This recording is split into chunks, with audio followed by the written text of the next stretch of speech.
नमस्कार दोस्तों, पिछले कुछ समय से चली आ रही भारत में तानाशाही। तो चलिए हम बताते हैं तानाशाही क्यों। तो शुरू करते हैं सेशन को शुरू करने से पहले यदि आप हमारे चैनल पर नया है तो चैनल को सब्सक्राइब कर लीजिएगा और अगर सेशन अच्छा लगे तो बाद में शेयर कर दीजिएगा। अगर आपको कोई राय रखनी हो तो हमारे कमेंट बॉक्स में रख दीजिएगा। तो बात करते हैं अभी इलेक्शन से पहले इतनी अपोजिशन पार्टियां में उथल पुथल क्यों, आखिर क्यों सीएम मुख्यमंत्री दिल्ली के केजरीवाल को जेल में बंद किया गया, आखिर क्यों हर विधायक हर सांसद जो अपोजिशन पार्टी का है उसके घर में ईडी का छापा क्यों, आखिर क्या ऐसे ही तानाशाही चलती रहेगी। बात करते हैं केजरीवाल को गिरफ्तार क्यों किया गया। उसके पहले उनके दो मंत्री थे जिनका नाम है मनीष सिसोदिया एजुकेशन मंत्री और दूसरे हैं सत्येंद्र जैन हेल्थ मंत्री। आखिर इनको ही एक दो साल जेल में रहना पड़ा। आखिर क्यों नहीं इनको बेल मिल रही है, इनको क्यों नहीं जमानत मिल रही है। जानते हैं मामला। एक एक्ट आया था भारतीय जनता पार्टी मोदी सरकार ने लाया था एक्ट 2018 में एक्ट लाया गया था PMLA एक्ट। ये एक्ट हर उस व्यक्ति के ऊपर लगाया गया था जो मोदी सरकार के खिलाफ उनकी आंखों में खटकता था। जैसे मनीष सिसोदिया एक ऐसे इंसान है जिन्होंने दिल्ली के अंदर एजुकेशन टॉप मॉडल दिल्ली के जो एजुकेशन मॉडल को उन्होंने इस तरह से डिजाइन किया था कि वहाँ के जो सरकारी स्कूल थे इतने फर्स्ट मॉडल पे पहुंचा दिए थे। अभी एक USA से आए थे, उनको दिखाने के लिए इन्होंने कहीं इनको स्कूल नहीं मिले थे तो उन्होंने दिल्ली की यूनिवर्सिटी में उनको दिखाना पड़ा था मोदी सरकार को। इतने अच्छे व्यक्ति के मनीष सिसोदिया, लेकिन जबरदस्ती ईडी का छापा मरवा के उन्होंने उनको कई दिनों से पिछले सालों से जेल में रहना पड़ रहा है। आखिर इनको जमानत क्यों नहीं मिल रही है। PMLA एक्ट ये कहता है कि आपको जमानत तब तक नहीं मिलेगी जब तक आप खुद को साबित नहीं कर दो कि हम सही हैं। आखिर साबित वो लोग नहीं कर पाएंगे क्योंकि वो लोग चाहते हैं कोई ना कोई एजेंडा तुम्हारे खिलाफ बना रहे। ये है सरकार की साजिश, ऐसे दबाया जा रहा है अपोजिशन पार्टी को। बात करते हैं केजरीवाल गिरफ्तार क्यों हुए। मामला दो साल पहले का है। 2 साल पहले ईडी के द्वारा छापेमारी में कहा गया था कि उन्होंने दिल्ली शराब घोटाले में 100 करोड़ रुपए का उन्होंने घोटाला किया है और वो घोटाले का रुपए जो था जो गोवा इलेक्शन में लगाया था। तो इसलिए सरकार को मतलब कि वहाँ की दिल्ली सरकार को जो CM है उनको जेल में डाला गया था। डालने के पीछे रीजन है 4 व्यक्ति कौन है, ये इलेक्टोरल बॉन्ड को समझते हैं। बात करते हैं 9 नवंबर 2023 की। 4 लोग शामिल हैं। उनमें 4 लोगों में से एक लोग शामिल है शरद रेड्डी एक कंपनी के मालिक है, अरविंदो फार्मा कंपनी के मालिक है। इन्होंने 5 करोड़ रुपए बॉन्ड सबसे पहले बीजेपी को दिया था। इसके बाद इनको जेल में डाल दिया गया था। इनके लगभग पिछले 7-8 बयानों में ये केजरीवाल के पक्ष में रहे थे, लेकिन आखिरी बयान जो था इनका नवा बयान, वो बयान केजरीवाल के विपक्ष में चला गया था। तो पहले जो 8 बयान थे वो पक्ष में गए थे, तब इनको 6 महीने के लिए जेल में डाल दिया गया था। लेकिन जब इन्होंने आखिरी बयान दिया तो केजरीवाल के विपक्ष में दे दिया शराब घोटाले में, इसलिए केजरीवाल को जेल में डाल दिया गया। इसके बाद जेल में डालने के बाद इनकी कंपनी ने बीजेपी को लगभग 25 करोड़ रुपए का इलेक्टोरल बॉन्ड दिया। इसके बाद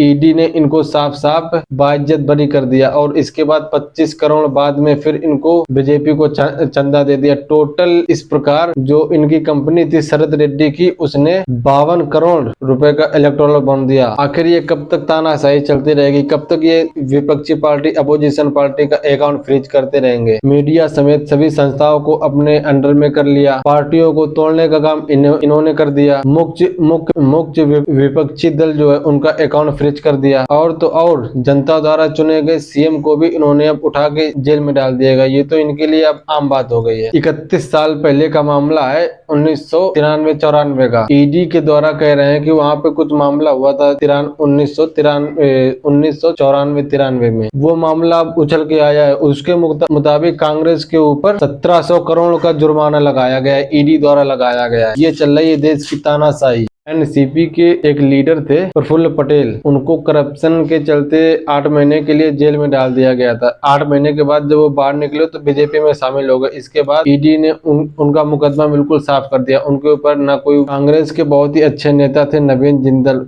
उनके ऊपर ईडी द्वारा एक केस लगाया गया था कोलगेट स्कैम का, और ये बात है मार्च 2023 की। अब उन्होंने इतना टॉर्चर किया ईडी वालों ने, फिर उन्होंने बीजेपी ज्वाइन कर ली। इसके बाद उनके ऊपर कोई ईडी का छापा नहीं, उसके ऊपर कोई स्कैम नहीं, सब खत्म हो गया। चुनाव कराने का काम इलेक्शन कमीशन का होता है। 9 मार्च 2024 को अरुण गोयल ने इस्तीफा दे दिया। इस्तीफा देने का कारण जो इलेक्शन कमीशन के चीफ हैं राजीव कुमार, उन्होंने कहा था कि उनकी हेल्थ खराब हो गई थी। हालांकि द हिंदू की रिपोर्ट में ऐसी, उनके जो करीबी थे उन्होंने ऐसा कुछ नहीं कहा था। उन्होंने ये मामला दिया था कि अरुण गोयल और राजीव कुमार के बीच कुछ कहासुनी चल रही थी, इन दोनों लोगों के बीच में पट नहीं रही थी, उन्होंने रिजाइन दे दिया था। इलेक्शन कमीशन में 3 सदस्य होते हैं, पहले से एक सीट खाली थी तो अरुण गोयल ने इस्तीफा दे दिया, बच्चे सिर्फ एक। अब मोदी सरकार को 2 इलेक्शन कमीशन चुनना था, उनके लिए क्या खेल रचा गया जानते हैं। मोदी सरकार ने 2023 में एक कमेटी बनाई थी जिसमें इलेक्शन कमीशन का चुनाव करना था। उसमें जो सुप्रीम कोर्ट के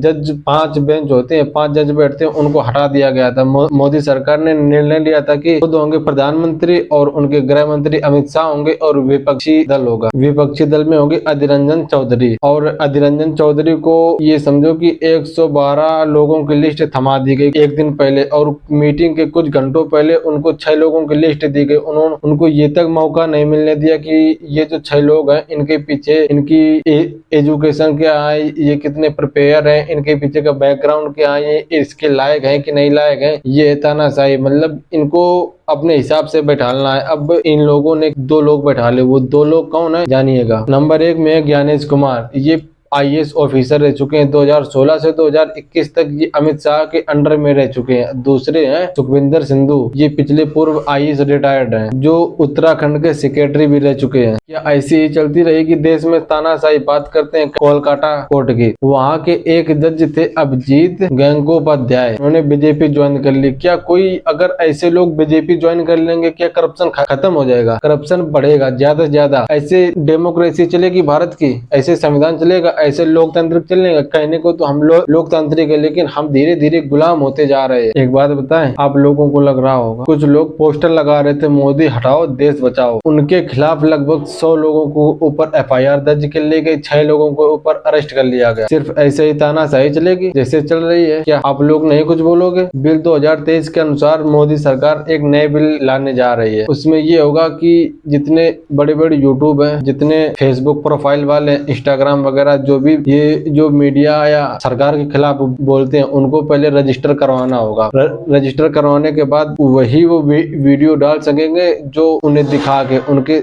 रिसर्च से उनके खिलाफ तो नहीं है। ये सोशल मीडिया को भी मुंह बंद कराना चाहते हैं, ये विपक्ष को तो बिल्कुल ही मुंह बंद कराना चाहते हैं। अगस्त 2023 में minister of state Jitendra Singh ने कहा था कि लगभग 9 लाख से ज्यादा पोस्ट खाली है और 80 करोड़ से ज्यादा लोग भूखे सोते हैं। अगर ये सरकार खाना खिलाती है 80 करोड़ से ज्यादा लोगों को भारत, एक बात बताओ, ये भूखे होंगे तभी तो सरकार इनको खाना खिला रही। आखिर क्या मजबूरी है जो सरकार इनको अच्छी फैसिलिटी नहीं दे पा रही है? कुछ तो घोटाला है। इन्होंने मीडिया खरीद ली, सब कुछ तो खरीद लिया, बचा ही क्या है? आप लोग कहोगे कि हम बीजेपी के खिलाफ क्यों बोलते हैं? हम बीजेपी के खिलाफ इसलिए बोलते हैं क्योंकि उनकी जो बुराइयां हैं हम वो आप लोगों को बता रहे हैं। हालांकि हम इतिहास को अगर बताएं तो उससे कोई फायदा नहीं होगा। फायदा होगा जो आज चल रहा है, आज को सुधारा जा सकता है, ना कि इतिहास को। हालांकि उस समय कुछ लोगों ने हमारे देश को बिगड़ते हुए बचा लिया था, जैसे आजाद करा लिया था अपने खून से खींच के, जैसे भगत सिंह, सुखदेव, राजगुरु, महात्मा गांधी, सुभाष चंद्र बोस, अन्य जैसे महान क्रांतिकारियों ने देश को बचा लिया था। लेकिन आज कौन बचाएगा देश को? सोशल मीडिया का मुंह चुप कराया जा रहा है, विपक्षियों का अंदर ही अंदर उनको खोखला किया जा रहा है, किसी को जेल में उठा के बंद कर दिया जा रहा है। हालात ये है कि अगर कोई नौकरी के खिलाफ बोलता है उसको चुप कराया जा रहा है। बेरोजगारी चरम सीमा पर है, हर स्टेट में कोई भी देख लो वैकेंसी बिल्कुल तरह से लीक हो रहा है पेपर। आखिर क्या क्या नहीं हो रहा है इस सरकार में? मीडिया को खरीदा जा चुका है, हर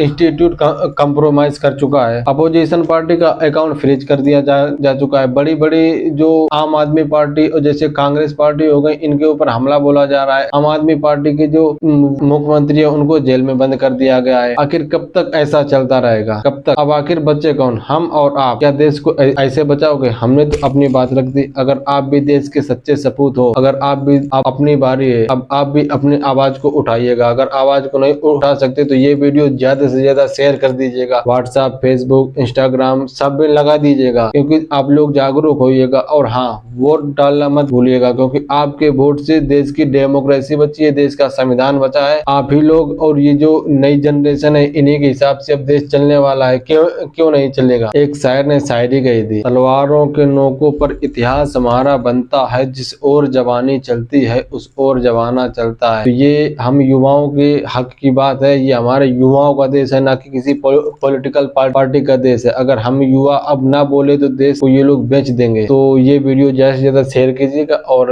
अगर आप लोगों को वीडियो पसंद आया है तो एक सब्सक्राइब कर दीजिएगा, और अपने घर में जो भी फोन हो वगैरह उसमें सब्सक्राइब कर दिए।